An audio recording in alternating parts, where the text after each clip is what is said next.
अमित राय जैन जी। जी जी, राधे राधे राधे। राधे राधे महाराज जी। महाराज जी, मैं एक लेखक हूँ। मैंने अभी फिलहाल ही भगवान राम जी की जन्मभूमि अयोध्या पर एक पुस्तक लिखी है। आगे मुझे भगवान श्री कृष्ण जन्मभूमि पर किताब लिखनी है।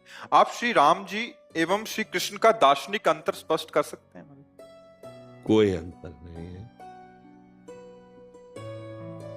फिल्म तो आप देखते ही हैं, एक अभिनयकर्ता विविध फिल्मों में विविध स्वांग करता है, अभिनय करता है।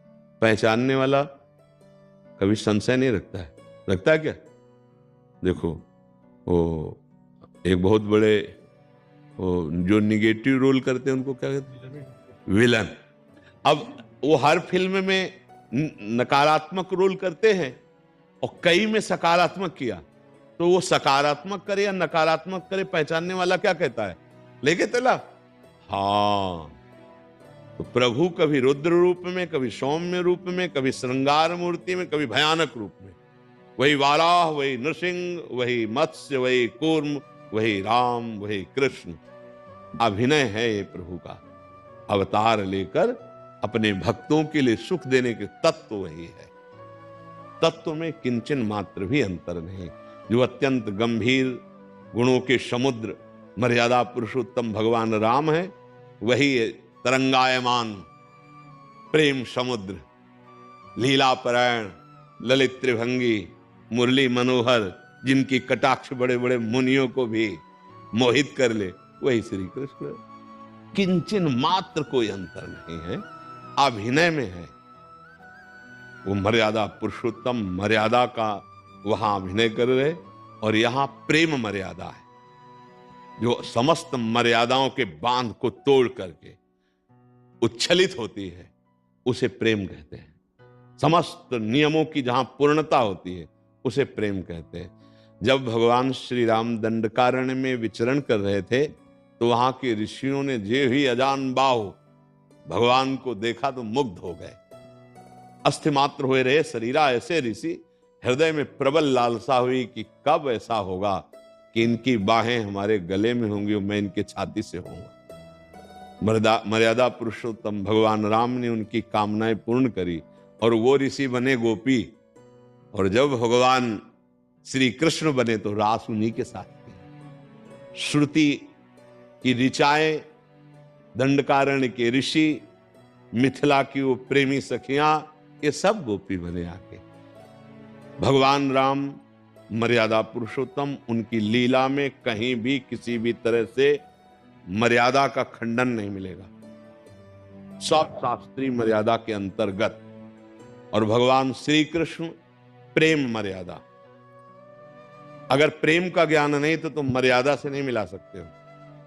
प्रेम, अगर प्रभु कभी मुस्कुराए हैं तो सियाजू से केवल मुस्कुराए रामावतार में, और यहां तो मुस्कुरा के लाखों के प्राण हरण कर लिए। चाहे वो श्री सुखदेव जी हो ना, परमहंस शिरोमणि, चाहे सुखदेव जी हो, और चाहे वो मधुसूदन सरस्वती हो, चाहे वो प्रबोधानंद जी महाराज हो, चाहे वो कोई बहुत बड़ा ऋषि हो, चाहे मुनि हो, चाहे किसी को मंद मुस्कुरा के लाल की रूप माधुरी नयनन निरख नेक सखी, मन सिज मन हरन हास सावरो सुकुमार रास, नख सिख अंग अंगन उमग सौभग सीव नखी। औरों की तो बात जाने दो, जटाजूट धारी भगवान शंकर भी गोपी बन करके जिनके गले में हाथ डालना चाहते हो हैं श्री कृष्ण। और जो कभी मर्यादा से एक भी विचलित नहीं हुए, वही है भगवान श्री राम मर्यादा पुरुषोत्तम। वहां मर्यादा सत शास्त्र से युक्त, और यहां सत शास्त्रों का फल प्रेम। प्रेम की मर्यादा। अगर प्रेम का परिचय नहीं तो कृष्ण चरित्र नहीं जान सकता। जैसे भगवान श्री कृष्ण चंद्र का एक नाम है ब्रज में माखन चोर। बेचारा कोई गरीब लड़का हो, फिर माखन गली गली चुराए तो बात समझ में आती ना। बाबा के कितने थे? 9 लाख गौएं। माखन जानते हो कहां रखा जाता था? कुंड में। कि रोज अगर श्री कृष्ण स्नान करे तो माखन दही दूध के कुंड थे, वहां कोई पात्रों में दूध थोड़ी रखा जाता, दूध के कुंडों में डाला जाता था। दूध का कुंड, दधी का कुंड, घृत का कुंड, मक्खन का कुंड, ऐसे थे। पर जब यशोदा मैया अपने हाथ से लाला को पवाती, लाला तो जो गोपी जन आती वो कामना करती कि काश अगर मेरे ये लाला होते, कभी मेरे घर आते, मेरा दही पाते, मेरा कितना हो भाग, क्या ये मुझे सुख देंगे? जाकी रही भावना जैसी, उसकी भावना पूर्ति करने के लिए ये था माम प्रपद्यन्ते तास्तै भजाम्यहम्, भगवान वैसे ही जाते। जब कभी उपद्रव करते हुए लालजू को मैया पकड़ती बाह और डांटती और प्रभु का वो डरा हुआ रूप, तो गोपी सोचती क्या कभी मुझे ऐसा सौभाग्य मिलेगा कि मैं इनकी बाह पकड़ूं और इनको डांटूं और ये डर पे। वही भगवान जाकर के चाहे जितने ऊंचे में दही रखा गया हो, सखा के ऊपर सखा आप चढ़ करके और फिर पकड़े जाते, फिर डांट लगती, तो वो सुख भगवान प्रदान कर रहे। माखन की कमी तो बाबा के घर में थोड़ी है।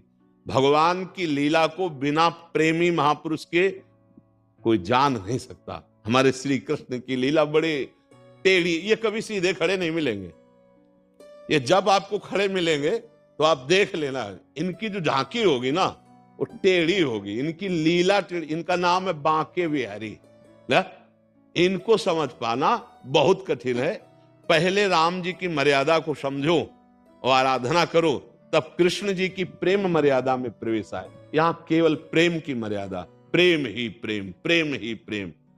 जूथ की जूथ गोपियां और एक गोपी एक श्री कृष्ण, एक गोपी एक श्री कृष्ण, ऐसा सुख प्रदान कर रहे हैं। ये गोपियां कौन है? ये वो सब ऋषि मुनि हैं जो तप करके भजन करके भगवान के समीप इस प्रेम रस का रसास्वादन पाए। जिनकी चरण रज उद्धव आदि वंदना करते हैं वो एक भगवान श्री कृष्ण के लीला को बिना प्रेमी के नहीं समझा जा सकता। इनको दार्शनिक तौर पर नहीं समझा जा सकता। इनको प्रेम प्रेम बिना ढाई आखर प्रेम के पढ़े सो पंडित हो। ये जब तक प्रेम नहीं समझोगे तब तक, और प्रेम समझ के परे की बात है।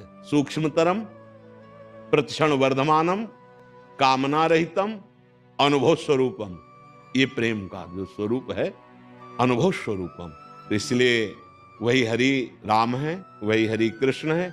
श्री कृष्ण से प्रार्थना करो कि मुझे योग्यता प्रदान करो, आपके पावन चरित्र के विषय में हम कुछ गान करना चाहते हैं, तो वही योग्यता देंगे, वही लिखवा देंगे। वो मुकम करोति वाचालम पंगुम लंघयते गिरिम, बकाया वो इतने लीला बिहारी हैं कि उनको समझ पाना बड़ा कठिन है। ललकार रहा है काल्यवन, अरे कहां भाग रहे हो तुम? अपनी महिमा में समझो, तुम्हारा विश्व ये नाम ले रहा है कि बहुत बलवान हो। ये पीछे मुड़ के ले देख रहे, भाग रहे, पीतांबर पहरा रहा है। क्या नाम पड़ा जानते हो? ठाकुर रणछोड़ पढ़ा के। अब आप विचार कीजिए, जिनकी भ्रकुटी टेढ़ी हो जाए तो काल भी थर्रा जाए, वो श्री कृष्ण है और भाग रहे हैं। और कहां ले गए? भगा के उसको मुचकुंद की गुफा में ले गए और मुचकुंद से भस्म करवाया और मुचकुंद को दर्शन दिया। इनकी लीला को समझना बड़ा। हर बार जरासंध को फांस लेते थे बलराम जी अपने हल में, तो कहते भैया छोड़ दो, हम जिस काम के लिए आए बड़ा काम कर रहा है। ये एक एक अक्षोणी सेना समेट समेट कर करके बार बार जगह जगह से ऐसे करके लाता है। हम जिसका भार उतारने के लिए आए बहुत बड़ा सहयोग कर रहे थे, छोड़ दो। 18 बार आक्रमण किया है भगवान पर, 23 अक्षोणी सेना लेकर, 23 अक्षोणी सेना लेकर, 18 भीम अर्जुन और आप साथ गए और द्वंद्व युद्ध की भिक्षा मांगी और फिर फड़वा के फेंकवा दिया। बड़ी लीला में उनकी लीला को समझ पाना बिना भगवत प्रेम के नहीं हो सकता। इसलिए बहुत संभाल के उन्हीं से प्रार्थना करोगे। राम जी की लीला के विषय में उनकी कृपा से कुछ समझ सकते हो, क्योंकि सीधे हैं, बहुत सीधे सरकार, गंभीर, और ये कभी सीधे नहीं मिलेंगे। हाँ इनकी चितो है तो वही ना, कोई दूसरे थोड़ी, बहुत प्रेमी है। इसलिए बहुत अच्छा सौभाग्य कि आप भगवान के विषय में कुछ भी लिखें, बहुत सावधानी से लिखें। हमारी प्रभु की महिमा प्रकाशित हो, कहीं कोई अवहेलना या निंदा ना हो, तो जीवन धन्य है। प्रभु के विषय में लिखना, प्रभु के विषय में सोचना, प्रभु के विषय में बोलना, ये सब मंगलमय हो जाता है जीवन का लाभ।